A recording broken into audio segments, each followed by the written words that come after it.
कधी कधी सर्वात अवघड वाटणाऱ्या वाटच तुम्हाला यशाकडे घेऊन जातात.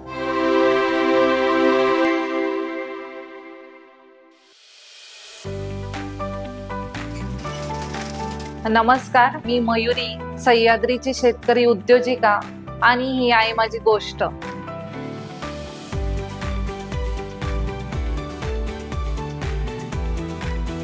जे आपल्या निफाड तालुक्यातलं सोनगाव गाव, तिथे माझं पूर्ण बालपण गेलं. मराठी माध्यमातूनच माझं शिक्षण झालेलं आहे. मला म्हणजे आवड होती, मग इंजिनिअरिंग मध्ये गेले मी. गावाकडे आपलं असतं मुलींचं लग्न लवकर केलं जातं, त्याचप्रमाणे माझं पण मग 4थ्या वर्षात असताना लग्न झालं माझं डिग्रीच्या.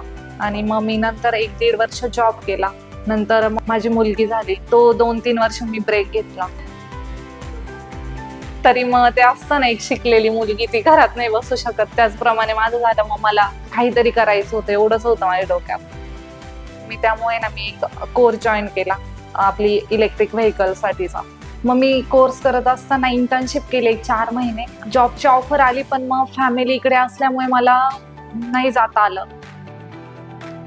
मग काही दिवसानंतरच मिस्टरांनी मला हे ज्यूस फार्म बद्दल सांगितलं की असे ज्यूस फार्म फ्रँचायझी आहे, तर तू ज्यूस फार्म रन करशील का? ठीक आहे म्हटले, आपण करून बघू. मला सह्याद्री ज्यूस फार्म भेटला आपला फेब्रुवारी 2024 मध्ये. स्टार्टिंगला गेले तेव्हा म्हणजे मला काहीच माहित नव्हतं कुठले प्रॉडक्ट असतात. तिथनं माझी सुरुवात झाली.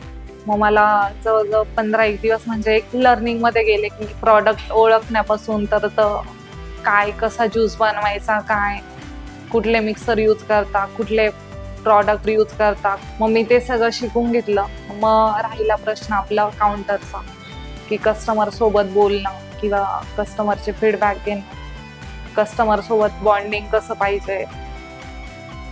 ग्राहक विचारायचे मला की म्हणजे ज्यूस तुम्ही पल्पचा देता वगैरे. मी ज्यांची फ्रँचायझी घेतली सह्याद्री फार्मची, तर मग त्यांचे जे प्रॉडक्ट आहे, for example Alfonso mango pulp, Goa pulp, pomegranate, हे जर तुम्ही प्रोसेस बघितली नाही, एकदम नॅचरल आणि प्रिझर्वेटिव्ह फ्री आहे. यांनी कुठलाही म्हणजे कलर, सिरप किंवा जे क्रश यूज होतं बाहेर, ते कुठल्याही प्रकारचं त्यांनी यूज केलेलं नाही.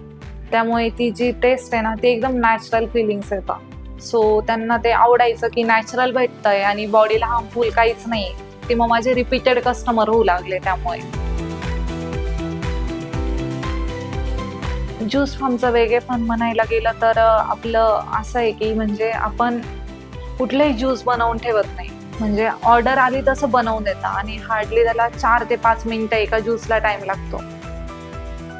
ही प्रोसेस खूप इझी आहे ऍक्च्युली. माझ्यासारखी कुठलीही महिला हे इझिली बनवू शकते. फेब्रुवारी 2024 पासून आपलं स्टार्ट झालं एक शॉप, जे आपण म्हणतो ना आपल्याला अपेक्षित गोष्टी म्हणजे प्रॉफिटच्या बाबतीत, तर ती आपली ऑगस्ट-सप्टेंबर पासून सुरुवात झाली. तर मग आतापर्यंत म्हणजे आपला टर्नओव्हर इयरली 50 लाखापर्यंत गेला आणि यापुढे पण म्हणजे होईलच, तो व्यवस्थितच राहील, कारण अजून आपण अपडेट करतोय व्हरायटीज मध्ये. फ्रुट्स वगैरे हे शेतकऱ्यांकडनं येत आहे आणि मग त्यावरती प्रोसेस करून आपल्या ज्यूस फार्मला येत आहे आणि ते कस्टमर पर्यंत सर्व होत आहे. म्हणजे मला एक छान वाटतं की ज्यूस फार्म निमित्ताने माझी अजून पण शेतीशी नाळ जोडलेली.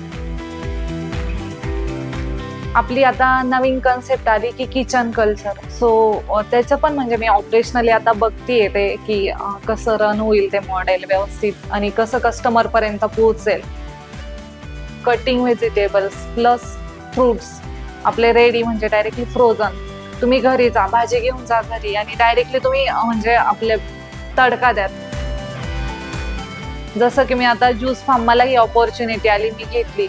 म्हणजे आपण जर 100% दिले तर ते होणारच आहे, एवढं आहे फक्त. आणि त्या गोष्टीमध्ये आपण टॉप 100% कसे देऊ, टॉपला कसं राहू, याचा प्रयत्न करा तुम्ही.